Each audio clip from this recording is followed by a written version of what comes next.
बिहार सरकार ने एक बहुत बड़ा फैसला लिया है कि जीवछ नदी को विशेष नदी के रूप में बात करने के लिए उन्होंने दो ही नदी को चुना है।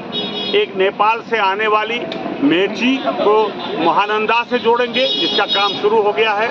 दूसरा एक विशेष प्रकार का काम है जो कोसी और कमला से पुरानी कमला होते हुए जीवछ नदी में पानी को गिराया जाएगा और इसमें सालों भर बड़े नदी की तरह इसमें पानी रहेगा और बीच बीच में इसके दीवारों का भी निर्माण होगा और इसमें 4 बियर का बनेगा। बियर मतलब बीच बीच की खाली जगहों पर एक फाटक बनाकर बड़े पैमाने पर जल को संचय किया जाएगा और उससे जो कोसी प्रोजेक्ट के योजना से जल संचय नहीं हो रहा है उन लोगों को जल दिया जाएगा। जो कोसी नहर का अतिरिक्त जल मेन कैनाल से आगे बढ़ के सहार घाट साइड में वेस्ट हो जाता था, इसीलिए एक नई योजना बनाई गई है।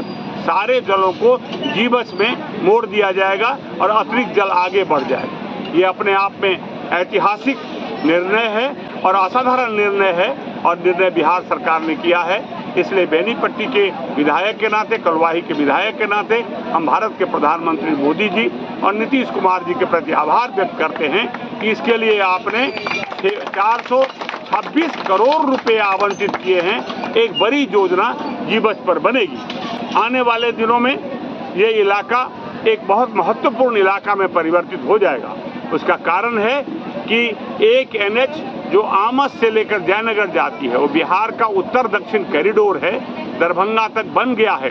अब वो जयनगर तक जोड़ के नेपाल से जुड़ जाएगा और दरभंगा वालों को जितना समय लगेगा 45 मिनट एयरपोर्ट आने में लहरियासराय वालों को, उससे कम कलवाही वालों को दरभंगा एयरपोर्ट जाने में लगेगा। वो 45-40 मिनट में आराम से एयरपोर्ट चले जाएंगे।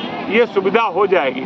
इसके अतिरिक्त एक पुराना वो एक दूसरा NH है जो उच्चैठ से उग्रतारा है। मैंने उसके लिए केंद्रीय मंत्री नितिन गडकरी जी से निवेदन किया था। वो अब आगे बढ़कर उमगांव हो गया है और उमगांव से आगे बढ़कर वो कलवाही में मिल रहा है। कलवाही में एक नए चौक का निर्माण होने वाला है और वो एक 4 लेन सड़क से गुजरेगी जो बगल के होते हुए आगे बढ़कर कलवाही चौक से आगे जुड़ रही है। एक नया अलाइनमेंट होगा। मैंने सरकार पर दबाव बनाया। एक नया पुल मलमल से ढेंगा बन गया है। इधर से अब आराम से ट्रकें जाएंगी, NH के माध्यम से जाएंगी और एक नया रास्ता भी बनेगा। डबल इंजन की सरकार है मोदी जी, नीतीश जी की। उन्होंने आशा कार्यकर्ताओं के मानदेय को 1000 से 3000 3 गुना ममता कार्यकर्ता हैं जिन्हें एक प्रसव के लिए सिर्फ 300 रुपये मिलते थे, उसमें भी 100% की वृद्धि कर अब प्रति प्रसव जिसके लिए वो काम करेंगी 600 रुपया मिलेगा। कुछ दिन पहले उन्होंने वृद्धा पेंशन, विकलांग पेंशन और विधवा पेंशन को 400 से 1100 किया ही था। अब बिजली भी 125 यूनिट मुफ्त करने का निर्णय लिया। एक तरफ बेटी पढ़ाओ बेटी बचाओ जो प्रधानमंत्री जी का एक ड्रीम प्रोजेक्ट रहा है, आपके बेनीपट्टी विधानसभा क्षेत्र में अरेर का मामला आया है जो काफ़ी दिनों से एक हिंदू लड़की लगातार न्याय का गुहार लगा रही है। क्यों है शासन व्यवस्था इतना जो है इस तरह चरमराया हुआ? मैं अभी वहीं से आया हूँ। अभी यहाँ आने से पहले मैं अतरौली गया था और पहले भी मैं उनके संपर्क में था और उनसे थाना में बाकी जगह बातें की थी, तो हर जगह मैं उसमें लगा हुआ था। आज मैं स्वयं जाकर बातें की है। कानून अपना काम कर रहा है। आने वाले दिनों में सारे अपराधी जेल में बंद होंगे और वो बहुत दिन की बात नहीं है, 2-4 दिन, सप्ताह दिन की बात है। वो जेल जाएंगे और उस बेटी को, अतरौली की बेटी को न्याय मिलेगा। बिहार सरकार के पूर्व मंत्री सब बीजेपी विधायक विनोद नारायण झा ने बेनीपट्टी विधानसभा क्षेत्र अंतर्गत कलवाही प्रखंड के मलमल दक्षिण पंचायत स्थित खतबे टोल जीवछ नदी में छठ घाट का किया शुभारंभ। छठ घाट निर्माण कार्य मुख्यमंत्री क्षेत्र विकास योजना अंतर्गत विधायक अच्छी कोष द्वारा 7 लाख रुपए की प्राकृत राशि से कराई गई है। उद्घाटन करने पहुंचे बेनीपट्टी विधायक को उपस्थित ग्रामीणों ने मिथिला के परंपरा अनुसार पाग एवं दुपट्टा देकर किया सम्मानित। इस दौरान बेनीपट्टी बेनीपट्टी विधायक विनोद नारायण झा ने प्रेस प्रतिनिधियों से वार्ता करते हुए जीवछ नदी का ऐतिहासिक महत्व बताते हुए कहा, कई लोग इसे आस्था का नाम देते हैं तो कई लोग इसे चमत्कार मानते हैं। जीवछ घाट की ऐसी मान्यता है, पति पत्नी गठबंधन करके नदी में डुबकी लगाते हैं तो संतान सुख में आने वाली बाधा दूर हो जाती है। आगे उन्होंने कहा, जीवछ नदी पर यह 5वां घाट का निर्माण करवाया है। पुरानी कमला और जीवछ कमला नदियों के पुनर्जीवीकरण के साथ साथ इन पर 4 बीयर और अन्य जल संरचनाओं के निर्माण कार्य के अलावा विभिन्न विकास योजनाओं के लिए जिले को 426 करोड़ की सौगात दिए जाने को लेकर खुशी जाहिर करते हुए कहा, डबल इंजन की सरकार मतलब विकास की रफ्तार डबल। वहीं विपक्ष पर निशाना साधते हुए कहा, हमारे यहाँ पर कई ऐसी पार्टियां भी घूम रही है जो सिर्फ गाल बजाने का काम करती है। इनकी भी सरकारें थी लेकिन विकास कार्य में रहे जीरो। खास मौके पर कार्यक्रम की अध्यक्षता कर रहे भाजपा पश्चिमी मंडल अध्यक्ष 20 सूत्री प्रखंड अध्यक्ष शशि कुमार साहू, अरेर मंडल अध्यक्ष संजय मिश्रा, पूर्वी मंडल अध्यक्ष मुकेश सिंह, राजाराम झा, वरुण सिंह, श्री नारायण झा, जियालाल पासवान, शिव गोविंद मिश्र, अमरेंद्र सिंह, चंद्रमोहन ठाकुर, विकास सिंह कुशवाहा, सुदिष्ट मिश्रा, भोला प्रतिहस्त, भोगी मुखिया, आलोक झा, आलोक सिंह, विजय यादव, श्याम यादव, गुड्डू सिंह, रंजीत सिंह, भोगी ठाकुर, बेचन मंडल, राजेश यादव, सुनील झा, विमलेश मिश्रा, गणेश झा, गंगाधर सिंह, राम दिनेश कुशवाहा सहित सैकड़ों ग्रामीण एवं कार्यकर्ताओं की उपस्थिति देखी गई। हमारे यहाँ कई पार्टियां घूम रही है, केवल गाल बजाने का काम करती है। यहाँ कांग्रेस लड़ती है, कम से कम 40 साल उनकी सरकारें रही है। मैं उनसे पूछना चाहता हूँ, उन 40 सालों में उन्हें गरीबों का ख्याल क्यों नहीं आया? उन्हें हर घर बिजली देने की बात याद क्यों नहीं आया? उन्हें वृद्धा पेंशन देने की याद क्यों नहीं आई?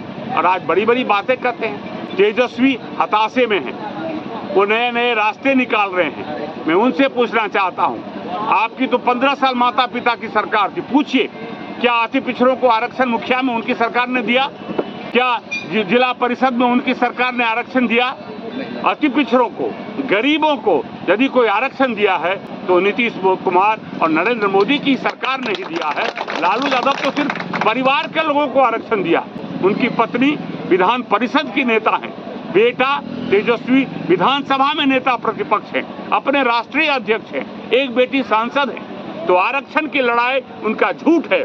भारतीय जनता पार्टी और जदयू का जो सामाजिक न्याय का लड़ाई है वो उसका कमिटमेंट है। उनका आरजेडी का सामाजिक न्याय का आंदोलन नारा है, उसमें कमिटमेंट नहीं है क्योंकि काम नहीं होता है। राजद का कमिटमेंट सिर्फ एक परिवार पर है, वो है लालू परिवार। वो परिवार को बिहार की जनता अब कभी लौटने नहीं देगी। वो जंगल राज बिहार में कभी वापस नहीं आएगा। बिहार की जनता खड़ी है, पुनः नीतीश कुमार को मुख्यमंत्री बनाने के लिए तैयार। यार करीब करीब कंप्लीट हो गया है, कल उसका वोटर लिस्ट निकल जाएगा। तेजस्वी यादव और कांग्रेस सिर्फ भ्रम पैदा करने की कोशिश करते हैं, चाहते हैं भ्रम करके अराजकता का माहौल बना दें, लोगों में इतनी बेचैनी भर दें कि लोग परेशान होकर सड़क पर आ जाएं, सड़क जाम करने लगे, लोग आंदोलन करने लगे। लेकिन सच्चाई वो नहीं होती। मैं आज पूछना चाहता हूं कांग्रेस वालों से और तेजस्वी यादव से, जब नागरिकता संशोधन कानून आया था सीएए, उन्होंने कहा था मुसलमान बहू बेटियों को पाकिस्तान भेज दिया जाएगा। उसको पास हुए, लागू हुए, 7 साल बीत गए, एक भी मुसलमान भारत से बाहर गया क्या? कोई नहीं गया। हर भारतीय भारत में है, जो विदेशी है, रोहिंग्या हो या बांग्लादेशी हो, उसे बाहर जाना पड़ेगा। वो बांग्लादेशी या भारत की धर्मशाला नहीं है। इसी तरह जो भारतीय है, वो कोई भी हो, हिंदू हो, मुसलमान हो, सबका नाम सूची में होगा। और जिसका नाम नहीं होगा उसका 1 सितंबर से 30 सितंबर के बीच आवेदन देकर सुधार का गुंजाइश है, उसके बाद फाइनल प्रकाशन होगा। राज्य में पुलिस की गश्ती के लिए लगातार जो है लोगों से मांग चल रही है। यहाँ जिले में अपराध बढ़ रही है, चोरी डकैती छीनताई की घटना हो रही है। समाचार संकलन गए रात में जो घटना हुआ है उस चीज को लेकर भी कपसिया में, ये क्या कहेंगे, क्यों ये घटनाएं नहीं होनी चाहिए। ये कानून का राज यहाँ स्थापित है। लालू यादव के समय में ऑर्गेनाइज्ड क्राइम होता था, जो अपहरण होता था उसका निवारण, उसके निगोशिएशन मुख्यमंत्री निवास में होता था। आज सरकार की ओर से किसी अपराधी को कोई मदद नहीं है।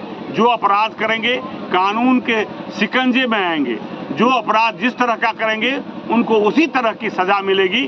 पिछले दिन आपने देखा जब उस खेमका की हत्या हुई, उसके हत्यारों का जवाब गोली से दिया, उसकी हत्या हुई। इसलिए कानून का राज स्थापित है, यहाँ कोई अपराधी बच नहीं सकता।